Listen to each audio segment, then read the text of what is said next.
Voilà, je vous invite d'ouvrir à votre Bible dans l'évangile de Jean, au chapitre 13. Jean, chapitre 13.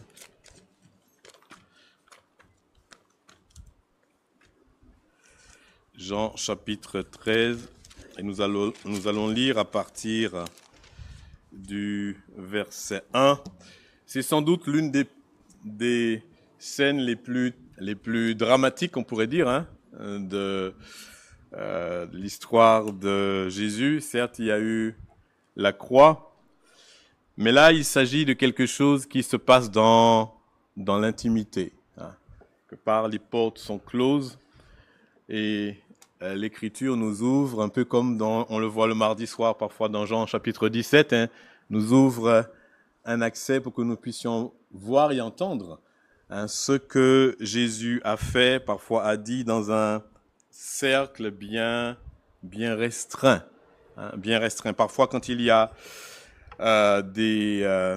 des choses qui se passent à huis clos entre des chefs, etc., on aimerait bien avoir entendu ce qui s'est discuté pour savoir pourquoi telle ou telle chose ont été prises comme décision. Et ici, c'est un peu ce que l'on a, où il y a une rencontre avec Jésus, a une rencontre avec ses disciples, et nous avons ici ce qui se passe. Nous allons donc lire des versets 1 jusqu'au verset 17, et puis ensuite des versets 33 à 35. Avant la fête de Pâques, Jésus, sachant que son heure était venue de passer de ce monde au Père, et ayant aimé les siens qui étaient dans le monde, mit le comble à son amour pour eux.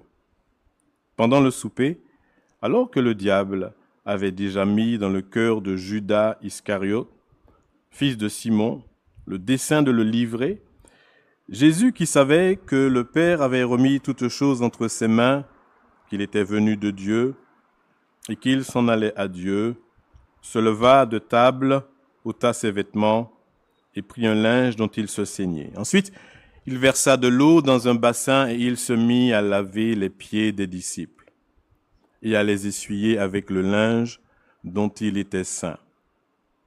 Il vint donc à Simon-Pierre et Pierre lui dit, « Toi, Seigneur, tu me laves les pieds. » Jésus lui répondit, « Ce que je fais, tu ne le comprends pas maintenant, mais tu le comprendras bientôt. » Pierre lui dit, « Non, jamais tu ne me laveras les pieds. » Jésus lui répondit, « Si je ne te lave, tu n'auras point de part avec moi. » Simon-Pierre lui dit, « Seigneur, non seulement les pieds, mais encore les mains et la tête. » Jésus lui dit, « Celui qui est baigné n'a besoin que de se laver les pieds pour être entièrement pur.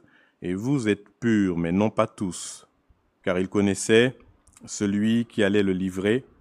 C'est pourquoi il dit, « Vous n'êtes pas tous purs. » Après qu'il leur eut lavé les pieds et qu'il leur eut pris ses vêtements, il se mit à table et leur dit, « Comprenez-vous ce que je vous ai fait? Vous m'appelez maître et seigneur et vous dites bien, car je le suis. Si donc je vous ai lavé les pieds, moi le Seigneur et le maître, vous devez aussi vous laver les pieds les uns aux autres. Car je vous ai donné un exemple afin que vous fassiez comme je vous ai fait. En vérité, je vous le dis, le serviteur n'est pas plus grand que son Seigneur, ni l'apôtre plus grand que celui qui l'a envoyé. Si vous savez ces choses, vous êtes heureux, pourvu que vous les pratiquiez. Verset 31, pardon. Verset 33, pardon. Verset 33. Mes petits enfants, je suis pour peu de temps encore avec vous.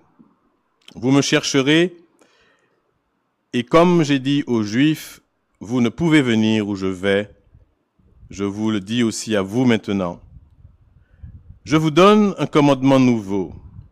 Aimez-vous les uns les autres, comme je vous ai aimés. Vous aussi, aimez-vous les uns les autres. À ceci, tous connaîtront que vous êtes mes disciples, si vous avez de l'amour les uns pour les autres. Voilà, jusqu'ici la lecture ce matin. Je rappelle à votre mémoire que nous avons comme thème de l'année, je ne sais pas si vous vous en souvenez, mais être animé d'un amour toujours plus grand. Et ce thème, nous le tirons bien sûr de la Bible. Le passage que nous avons mémorisé tous ces temps derniers, c'était Philippiens chapitre 1, verset 9, où l'apôtre Paul dit « Ce que je demande dans mes prières, c'est que votre amour augmente de plus en plus. » C'était l'objet de la prière de l'apôtre Paul. Nous pouvons lire en 1 Thessaloniciens chapitre 4, verset 9. Il parle à cette église et lui dit ceci, c'est assez fort la manière avec laquelle il dit les choses. Il dit, pour ce qui est de l'amour fraternel, vous n'avez pas besoin qu'on vous en écrive, car vous avez vous-même appris de Dieu à vous aimer les uns les autres. Donc pas besoin qu'on vous dise quoi que ce soit. Et c'est aussi ce que vous faites envers tous les frères dans la Macédoine. Mais nous vous exhortons, frères, à abonder toujours plus dans cet amour. Et dans juste avant, chapitre 3, verset 12, il dit « Et que le Seigneur fasse croître et abonder l'amour que vous avez les uns pour les autres et pour tous, à l'exemple de celui que nous avons pour vous. » Donc ici, on voit que c'est par ces passages que l'amour que les enfants de Dieu doivent manifester, particulièrement l'amour qu'ils doivent manifester les uns envers les autres. Ce n'est pas quelque chose de statique qui s'acquiert une fois pour toutes, mais c'est quelque chose de dynamique, de vivant, et qui doit se développer de plus en plus. On doit toujours être à se poser la question comment on doit s'aimer toujours davantage. Et dans le passage que nous avons lu, on a un exemple de Jésus qui aime ses disciples et puis qui nous exhorte aussi, qui exhorte ses disciples à aimer comme lui-même il a aimé. Et nous avons lu au verset 34, « Je vous donne un commandement nouveau, aimez-vous les uns les autres comme je vous ai aimé, vous aussi aimez-vous les uns les autres. » Et donc nous pouvons relever que ce commandement que Jésus a donné à ses disciples se situe quelques heures avant même qu'il soit livré. C'est vraiment ce qu'il a laissé comme parole à ses disciples juste avant, on pourrait dire juste avant sa mort. Et souvent on dit que quand quelqu'un est proche de la mort, qu'il rassemble ses enfants et qu'il leur dit des choses, ça revêt une importance particulière parce que souvent c'est les dernières forces qui restent et on le rassemble pas pour dire n'importe quoi, pour dire ce qui est important. De toute sa vie, Jésus a toujours dit ce qui est important.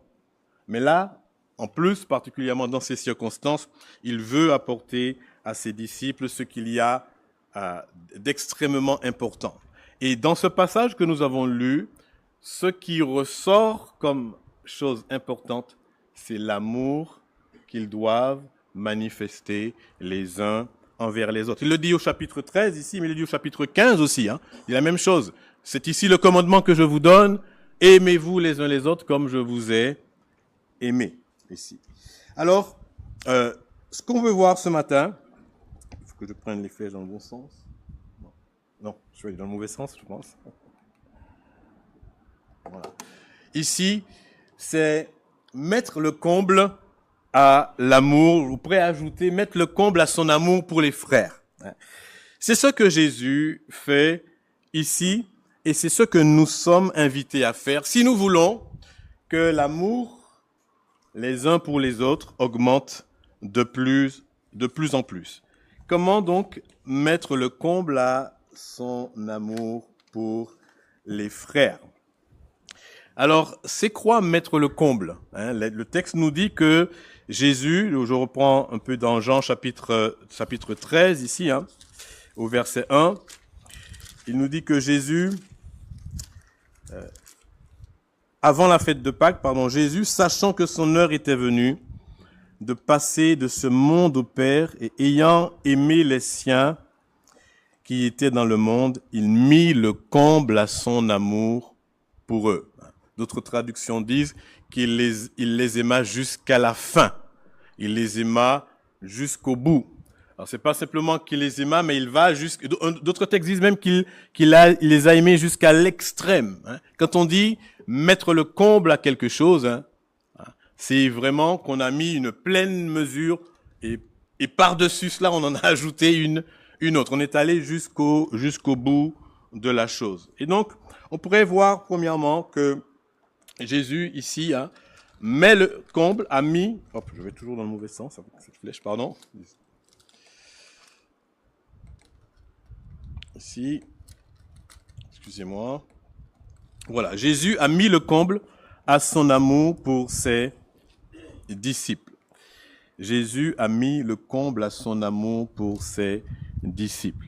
Le contexte dans lequel ces paroles nous sont racontées, nous sont rapportées, ici est celui on a dit tout à l'heure, d'un entretien intime, chapitre 13, chapitre 14, mais chapitre 15, d'un entretien intime entre Jésus et ses disciples.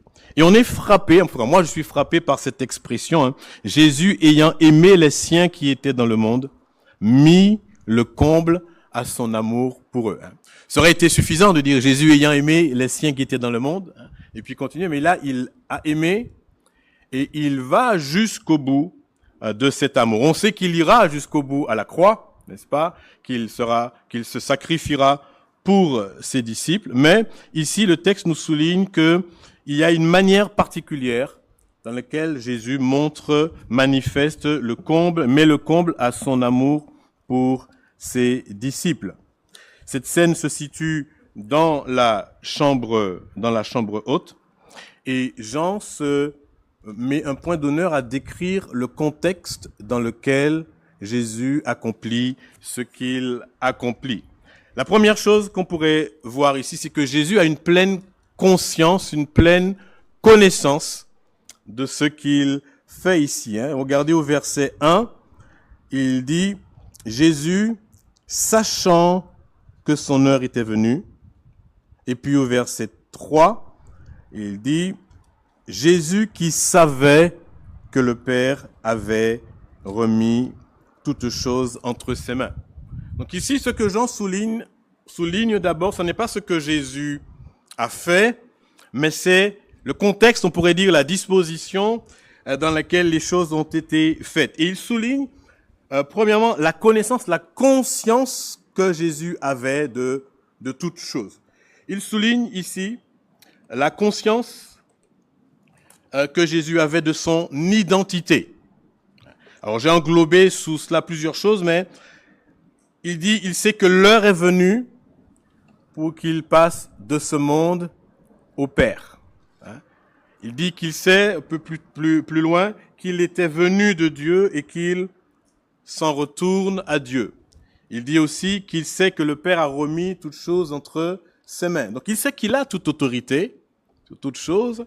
Il sait quel est ce qui va se passer dans quelques instants, que l'heure est venue, cette heure pour laquelle lui-même est venu, comme il le disait dans une prière. Il sait qu'il vient de Dieu, il connaît son origine divine, et que bientôt il retrouvera cette gloire auprès de Dieu. Jésus agit, et je pense que Jean le montre clairement, en sachant clairement qui il est. Ce n'est pas simplement qu'il va accomplir des choses, sans aucune connaissance, en disant, il faut bien que je fasse ceci ou cela, mais il agit avec une pleine conscience et de connaissance de son identité, de sa mission, d'où il vient et où il va. Ça, c'est la première chose que Jean souligne ici. Mais la seconde chose qu'il souligne aussi, c'est qu'il met le comble à son amour pour ses disciples en servant avec humilité.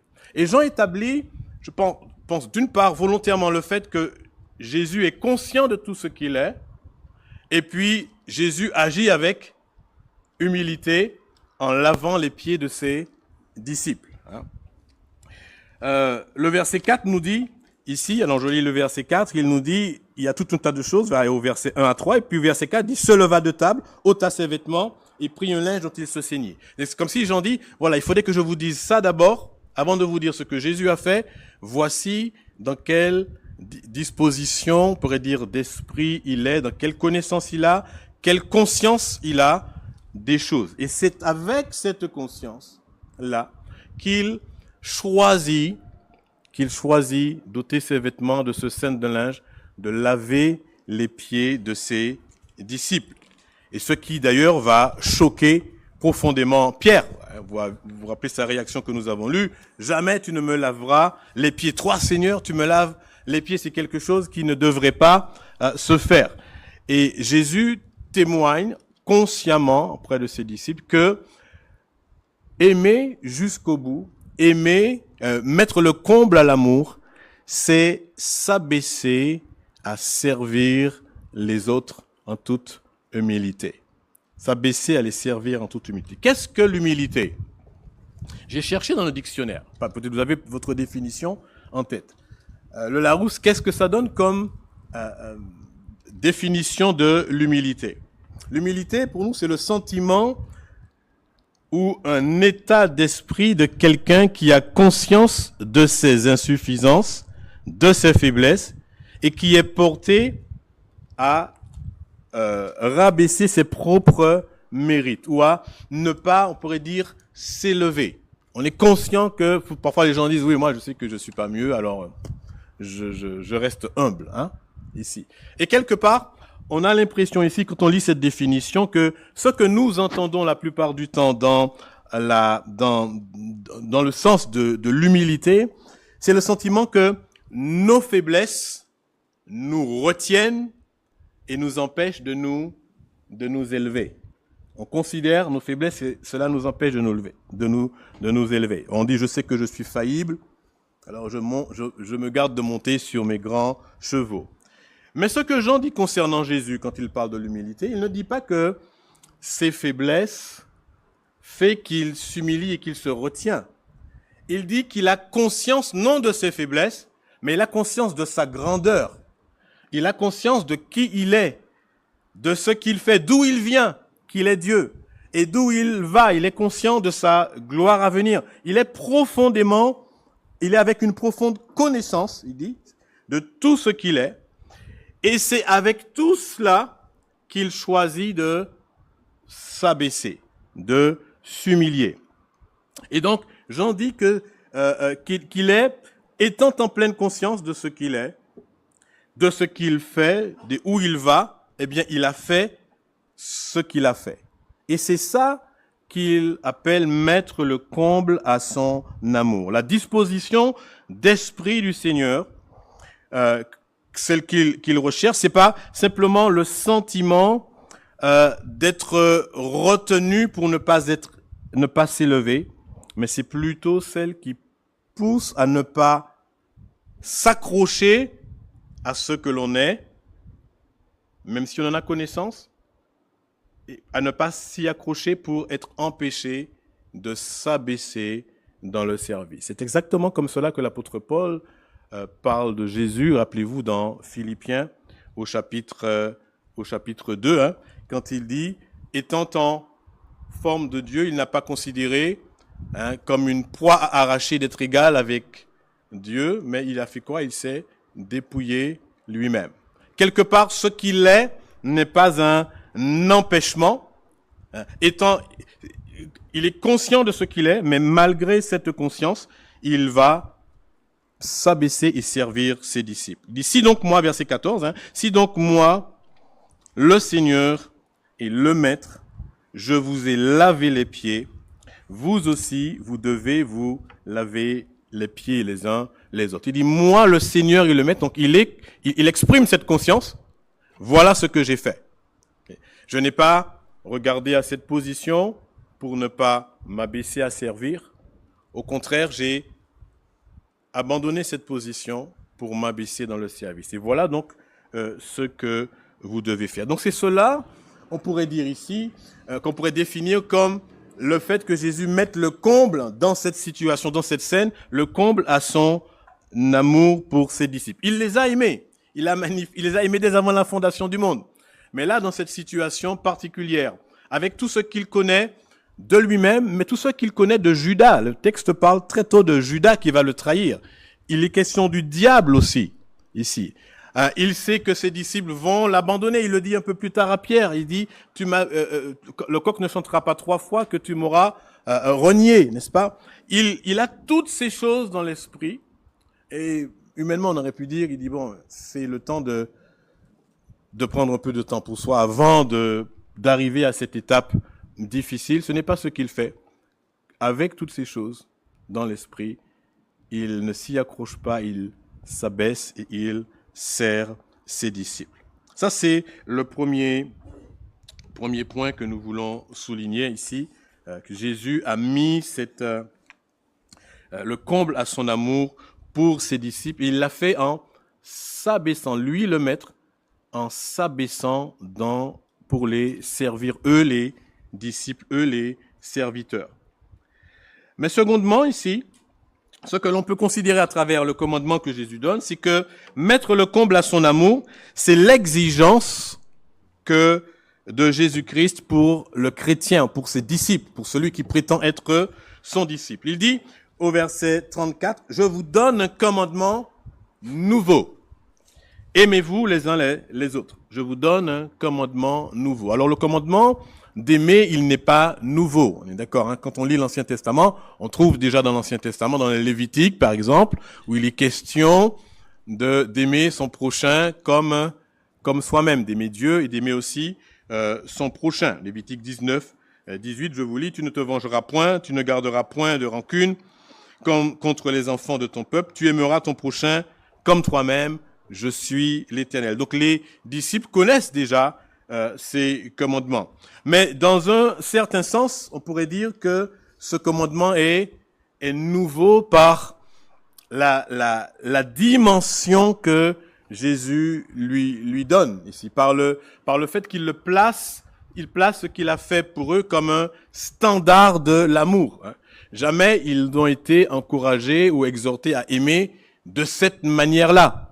Okay. C'est pas simplement un amour général qu'ils sont appelés à avoir, mais c'est un amour qui est à l'image de l'amour de Jésus-Christ. Donc on pourrait dire ici que le standard de l'amour, le niveau de l'amour change.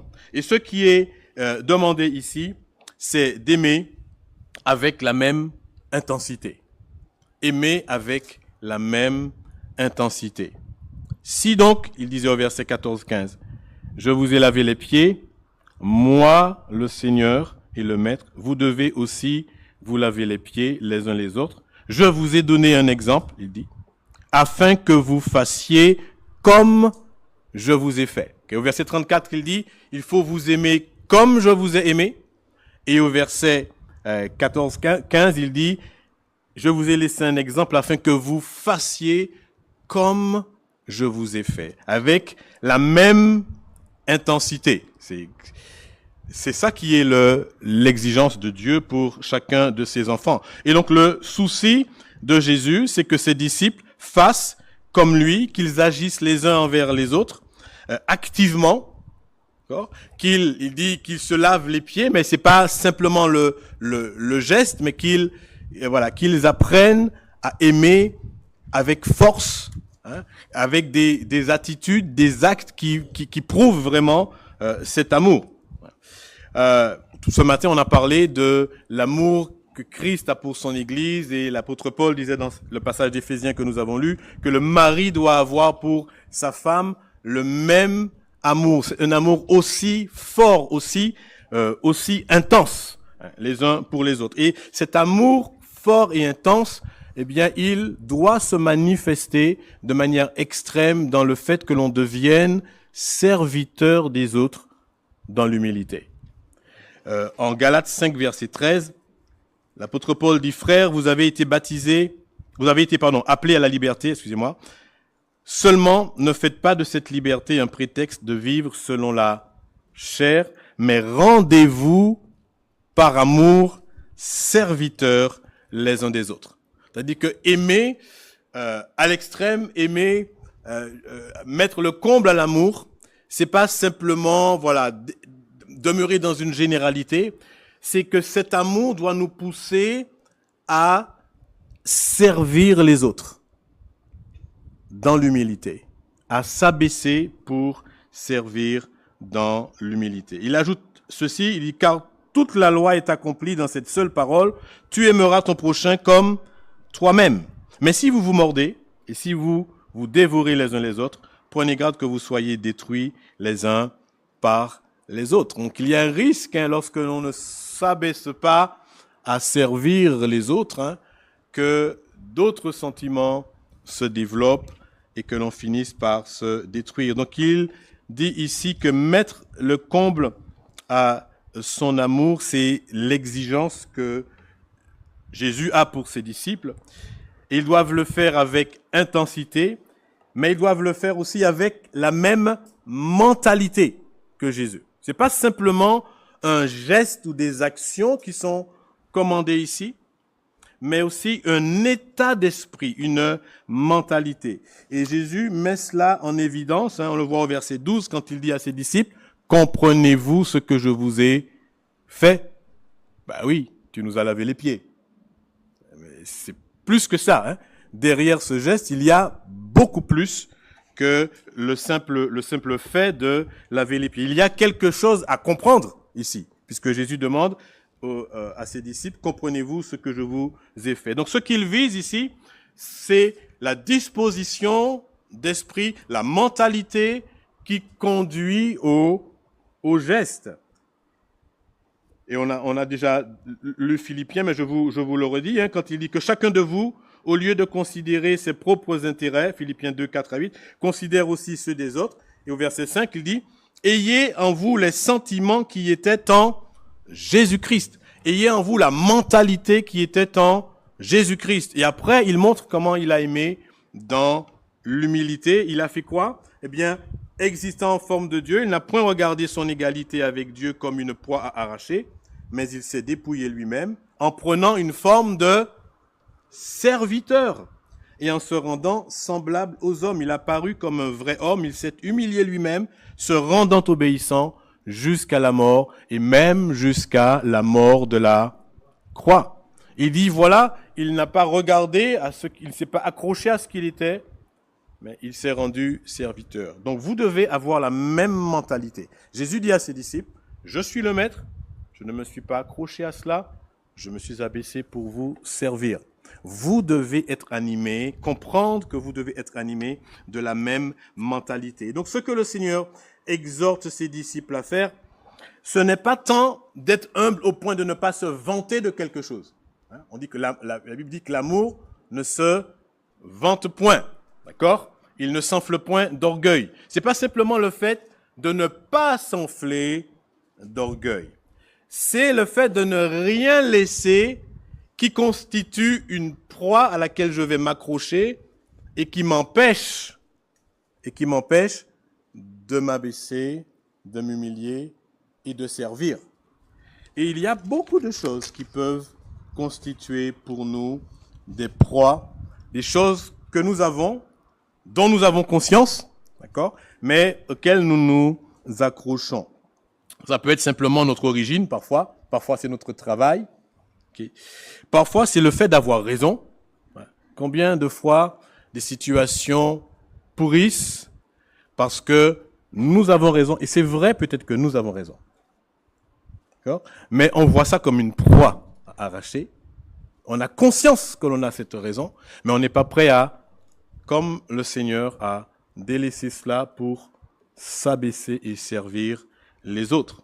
Parfois, ce sont nos droits. On peut imaginer beaucoup d'autres choses.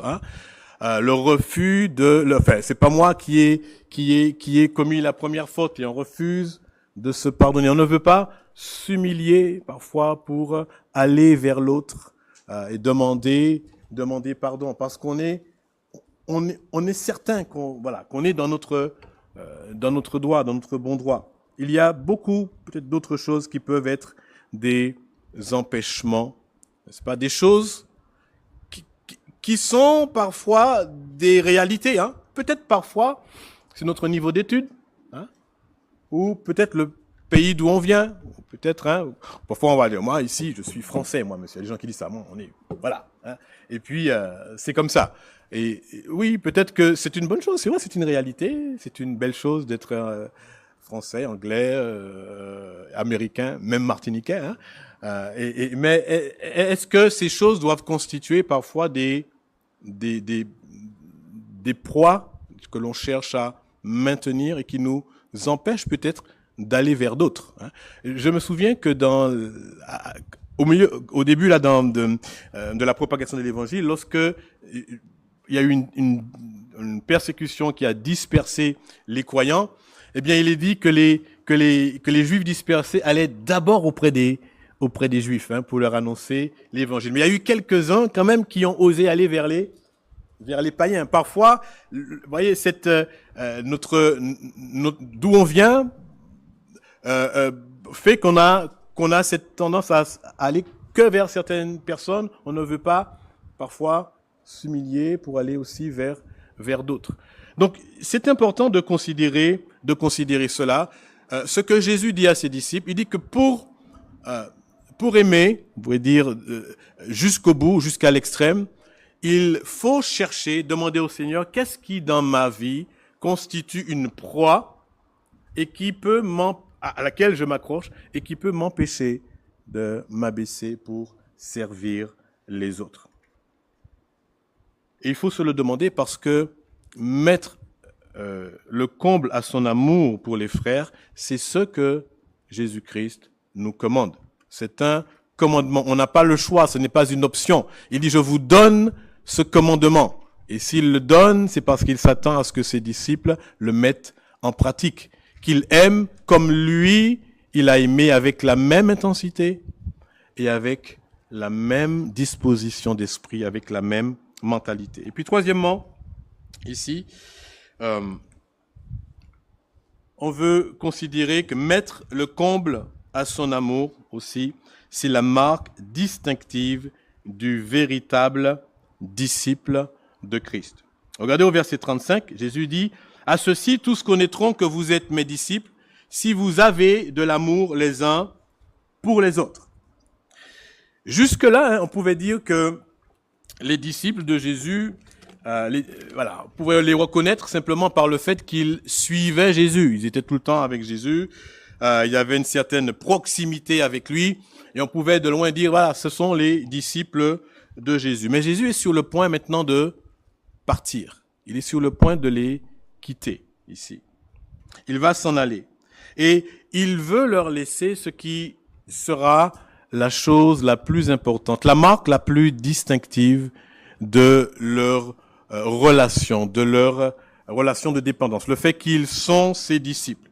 Et c'est intéressant de voir que Jésus ne dit pas « À ceux-ci, tous connaîtront que vous êtes mes disciples, si vous pouvez faire des miracles. » À ceux-ci, tous connaîtront que vous êtes mes disciples, si vous parlez comme moi j'ai parlé. Ou si vous pouvez expliquer aux gens toutes sortes de vérités. Jésus dit « À ceux-ci, tous connaîtront que vous êtes mes disciples, si vous avez de l'amour les uns pour les autres. » Ici. Quel est le critère incontournable, observable à nos yeux, et qui déterminerait de manière sûre que quelqu'un est un disciple de Jésus-Christ? Peut-être nous avons des critères. Imaginez à quoi vous auriez pensé ici.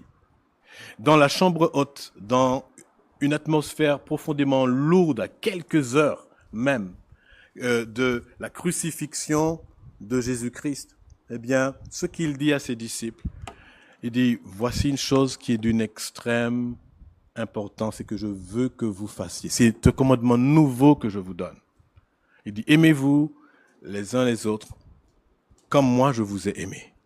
Et comme je viens de le manifester juste il y a quelques instants. Et il dit, sachez une chose, à ceux-ci, tous connaîtront que vous êtes mes disciples. Tous. C'est-à-dire à la fois les autres, mais aussi à la fois vous-même. Ici. Tous connaîtront que vous êtes mes disciples. Et il montre ici qu'un tel amour c'est-à-dire aimer jusqu'à l'extrême, c'est le meilleur témoignage extérieur face au monde. Des disciples qui s'aiment, c'est le meilleur témoignage extérieur face au monde ici. J'ai lu que au IIe siècle, il y avait un des chrétiens, c'est un père de l'Église un peu contesté, mais qui s'appelait Tertullien, et qui rapporte ce que les opposants au christianisme, les opposants aux chrétiens, les premiers chrétiens, disaient des chrétiens. Et une phrase, c'était « Voyez comme ils s'aiment ». Voyez comme ils s'aiment. C'était ce témoignage-là que ces chrétiens renvoyaient. Et c'est ce que Jésus dit ici. Il dit que tous connaîtront que vous êtes mes disciples. Ça veut dire que lui-même, il a fait en sorte que ce soit ainsi, que ceux qui regardent puissent déterminer ce qu'est un vrai chrétien ou non. Et c'est un témoignage puissant parce que s'aimer de la sorte n'est pas quelque chose que l'on peut faire naturellement. Aimer jusqu'au comble, aimer jusqu'à l'extrême, comme Jésus a aimé, ça n'est pas quelque chose que l'on peut faire naturellement. Cela nécessite que l'amour de Christ soit répandu dans le cœur par le Saint-Esprit. On ne peut pas aimer de la sorte, même si vous avez eu l'impression d'avoir rencontré quelqu'un qui a aimé, qui n'est pas chrétien et qui aime autant que ce qui est demandé ici, simplement vous vous trompez. Vous vous trompez parce que Jésus demande à ses disciples de faire quelque chose qui soit le signe évident qu'ils ont une relation. Autrement dit, si cette relation n'est pas, cet amour n'est pas non plus. S'il n'y a pas cette relation avec Christ, il est impossible d'aimer avec cette intensité et avec cette mentalité. Donc c'est un témoignage puissant, un témoignage extérieur puissant face au monde, parce que cet amour-là, il est le fruit de l'esprit. Il témoigne vraiment que ces personnes ont en elles l'esprit de Dieu. Et donc mettre le comble à son amour pour les frères, comme Christ l'a fait, c'est quelque chose que l'on peut faire uniquement si on a Christ dans sa vie, si on le connaît vraiment. L'apôtre Jean disait en 1 Jean 4, versets 7 et 8, « Bien-aimés, aimons-nous les uns les autres, car l'amour est de Dieu, et quiconque aime, comme il est question d'aimer ici, quiconque aime est né de Dieu et connaît Dieu. » Il dit, « Celui qui n'aime pas n'a pas connu Dieu, car Dieu est amour. » Celui qui aime, comme c'est demandé, forcément il connaît Dieu. Donc c'est le signe ici, la preuve de son appartenance, le fait qu'il est un disciple. C'est pour cela que Jésus le dit. En 1 Jean 4, 19, il dit, « Pour nous, nous l'aimons parce qu'il nous a aimés le premier. » Pas simplement parce qu'il nous a aimés de manière générale, mais parce qu'il nous a aimés de manière spéciale et spécifique. Rappelez-vous, le texte que nous avons lu dans Jean 13 dit, Jésus, sachant que que l'heure était venue, eh bien, ayant aimé les siens qui étaient dans le monde. Il dit pas ayant aimé le monde, il dit ayant aimé les siens qui étaient dans le monde. Certes, Jean 3,16 dit que Dieu a tant aimé le monde, mais ici, dans ce passage de Jean 13, Jean parle spécifiquement de l'amour que Jésus a pour ses disciples. D'accord? Ici. Et ce même Jean dit dans 1 Jean 4 que pour nous, maintenant, nous pouvons l'aimer parce que nous avons été l'objet de cet amour particulier de Jésus-Christ. Il y a plein de choses qu'un vrai croyant fait.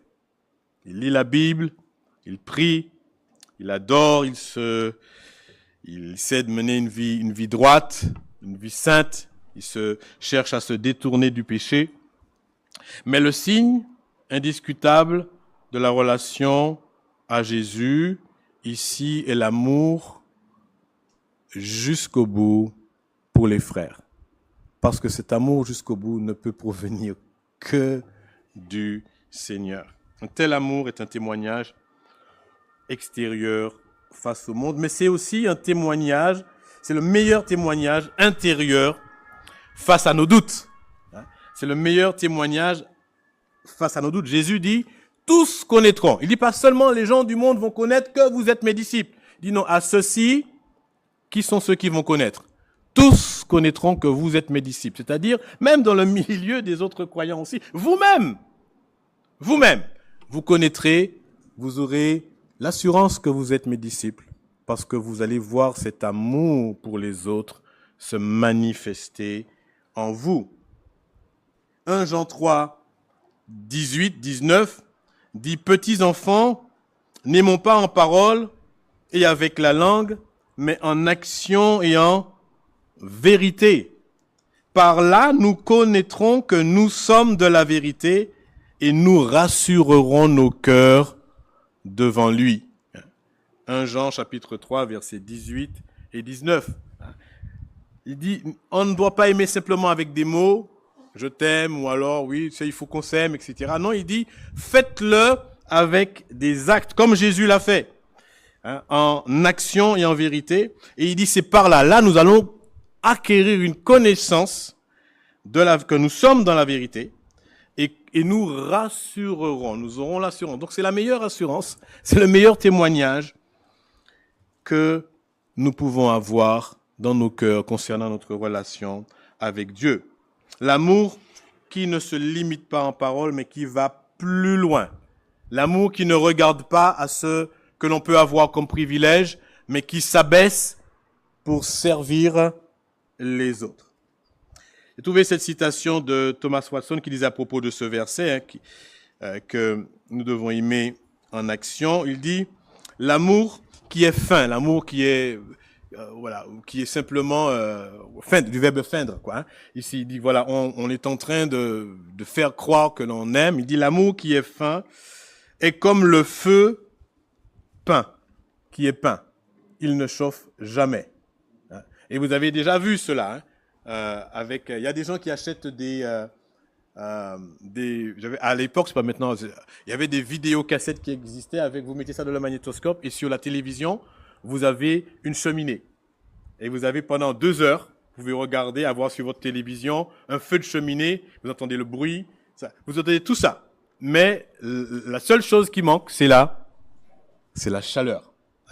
Et c'est pareil, il dit que c'est pareil pour un tableau, une belle cheminée, un feu dessiné sur un tableau, c'est beau peut-être, mais vous n'allez pas vous réchauffer avec cela. Et donc des paroles, l'amour qui se contente simplement en paroles ne réchauffera pas le cœur. Et donc nous avons parfois tendance à nous convaincre de toutes sortes de choses, par toutes sortes de choses que nous sommes au Seigneur. Mais voici ici quelque chose que Dieu nous donne. Si nous voulons grandir, vraiment être animés de cet amour toujours plus grand les uns envers les autres, il nous faut demander au Seigneur comment nous pouvons mettre le comble à notre amour pour les autres. Pas simplement les aimer, mais mettre le comble. Les ayant aimés comme Christ, comment nous pouvons mettre le comble à notre amour les uns pour les autres. Je termine en disant ceci, c'est que Jésus montre ici que l'attachement au Seigneur ne se montre pas par la proclamation de vérité qui le concerne, mais par une attitude d'amour qui nous pousse vraiment à servir les autres. Et particulièrement, ceux qui sont peut-être dans une condition plus modeste que nous, à tout point de vue, quels que soient les domaines. Okay. Je redis, l'attachement au Seigneur ne se montre pas dans simplement le fait de proclamer, même droitement, des vérités le concernant. C'est bon, c'est bien, c'est utile de le faire, mais ici, il se montre par une attitude d'amour qui nous pousse à servir les autres, et particulièrement ceux qui sont dans une condition plus modeste que nous. Jésus disait à ses disciples, « Vous m'appelez Maître et Seigneur. » Ils le disent. Il dit, « Et vous dites bien. » C'est bien de le dire, car je le suis. Il dit, « Si donc je vous ai lavé les pieds, il dit maintenant il faut passer à autre chose, il faut passer à un acte qui témoigne vraiment que cet amour est véritable dans votre cœur. » Le texte commence avec la connaissance qu'a Jésus de lui-même, on l'a dit, et des autres. Il nous montre l'heure particulière dans laquelle Jésus se trouve. Il nous montre la connaissance qu'il a du pouvoir de son pouvoir, le fait que le Père a remis toutes choses entre ses mains. Okay. Mais ce qu'il nous montre surtout, c'est qu'avec tout cela, Christ nous donne l'exemple de ce que nous devons faire. Nous abaisser dans le service. Et puis je voudrais dire aussi que ce que Jésus demande, ce n'est pas forcément qu'on ait tout compris, mais c'est qu'on obéisse. Il dit à ses disciples, comprenez-vous ce que je vous ai fait? Il dit, vous ne comprenez pas maintenant. Et peut-être qu'il y a des choses que nous ne comprenons pas, pourquoi il faut faire ainsi, pourquoi il faut faire comme cela. Seulement Jésus attend une chose de nous, parce que c'est un commandement nouveau qu'il nous donne. Il attend que l'on obéisse. Que l'on obéisse. Et si vous êtes ici ce matin, que vous ne connaissez pas le Seigneur, Dieu attend que vous obéissiez aussi à son appel de repentance, de venir à lui. Il vous invite à connaître cet amour de Jésus-Christ. Il vous invite à vous tourner vers lui dans la repentance et dans la foi. Ça, c'est la première obéissance que le Seigneur attend de chacun. Et même si on est son enfant, on le connaît déjà, nous sommes continuellement appelés à nous repentir et à venir à lui dans l'obéissance et dans la foi. Mais étant ses enfants, nous sommes appelés à grandir dans cet amour et à grandir en obéissant au commandement qu'il nous donne. Aimez-vous les uns les autres comme je vous ai aimés, avec la même intensité et avec la même mentalité. Puisse le Seigneur nous aider. Prions. Oui, notre Dieu, nous te remercions pour ta parole et nous te demandons que tu nous aides à toujours être animés de cet amour grandissant. Aide-nous à croître dans cet amour, à ne pas nous satisfaire de nous-mêmes, mais à comprendre à quel point tu nous as aimés. Toi qui as quitté ta demeure céleste et tu es venu jusqu'à nous pour prendre, nous l'avons lu, une forme de serviteur et mourir jusqu'à la mort même de la croix. Mais non seulement tu es mort, mais toute ta vie vécue sur la terre, tu l'as vécue dans l'humilité et le service des autres. Toi le Maître. Et nous te prions que tu nous remplisses de cet esprit, que tu nous remplisses de cette saine disposition à l'égard de nos frères et sœurs. Que nous puissions mettre le comble à notre amour les uns pour les autres. Nous te demandons cela et te demandons d'agir en ce sens pour ta gloire et pour notre bien. Amen.